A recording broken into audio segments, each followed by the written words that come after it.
is a gay person only about having gay sex? What about the other things inside the person's life, for goodness sake? Same with children that are born. Okay. Inclusivity in activism allows for the real opportunity for people. It also supports individual and collective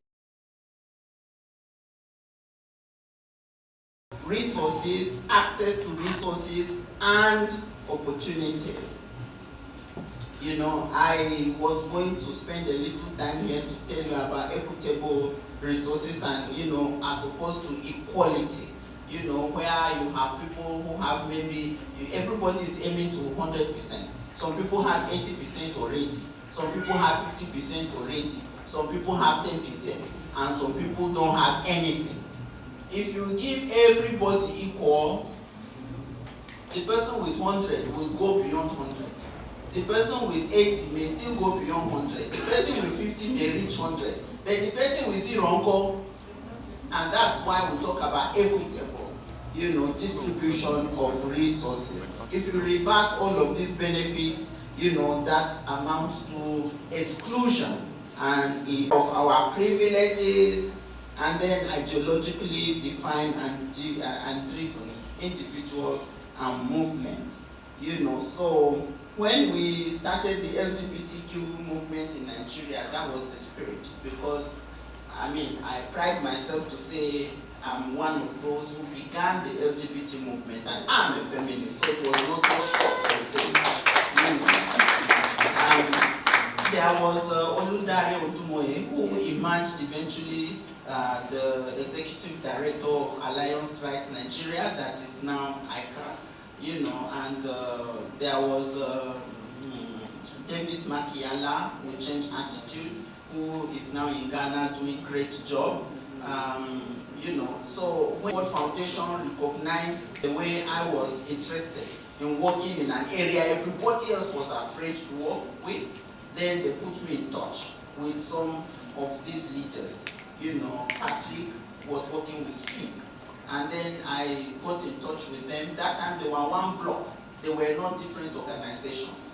They were just a big social network, national, of gay people who could meet in a year and just paint the city red, you know. But then we had to make it political, because it wasn't enough to continue to live that way in the closet or be marginalized from all of these benefits that were going on around the world. So that was the dream. So you can imagine my shock when in Benin in 2014, I was told to my face that LGBTQI cannot accommodate feminism. So there is need to drop the coalition for defense of sexual rights for something else that will be strictly gay and no feminism with it. You know, so we got to that point. So I'm talking about how do we move forward, you know, with all the challenges that are on ground now, because there are many things going on now. People are quarreling with people on social media all the time. People are giving people serious allegations so that all of us could be arrested for. You know, somebody is talking and throwing their wig on Facebook, like, not be una kill so bury an inside shallow grave in the room. Yes, so, and then we are seeing videos of domestic violence that have to do with cuts and blood and sweat. You know, those things are horrible. If we are talking about inclusive activism, we cannot have those kind of things happening in our midst. We cannot have this rivalry that is going on. It's not going to work. It's not going to move us anywhere. If you want to engage with people, you don't want to go as a sick person, like, I mean sick in terms of institutional sickness. You know, when because it's a liability. So now we are presenting our movement as WAPO, and then we want to go and be rubbing shoulders with mainstream human rights. It's not going to work. We want the National Nigeria Feminist Forum to take us seriously, and we are doing all of those things. It won't work, you know. So I've gone through. I'm not explaining way forward. So the 2014 SSNPA, rather than unite us, it did split us. We shouldn't tell each other lies, it did. Sometimes it can be a good thing to scatter or split into factions. It is even democratic, it is healthy for that to happen. And I like to say the disciples in the Bible, when they were together in Jerusalem, nothing happened. But when persecution came and they scattered, what happened?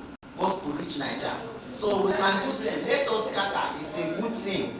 You know, the only thing is that those involved have to know how to make the best of the split, of the difference that has occurred. You know, so we have to just let go of the rivalry, competition, scramble for funds, you know, and all those things. I keep wondering, like, Omolara and I have never quarreled. Why is it that these ones are now quarreling?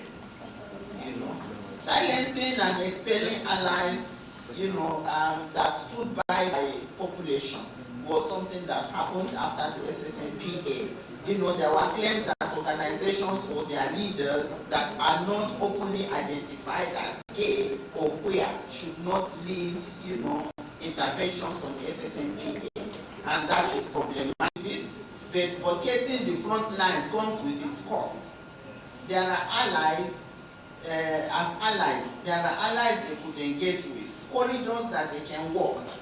Now those corridors are empty. And the annual strategic meeting that we used to have that provided a platform for agenda setting for the movement to review movement and all of those no longer hold, you know. HIV funding has been a distraction. Because instead, you know, those days we didn't want to pathologize the movement.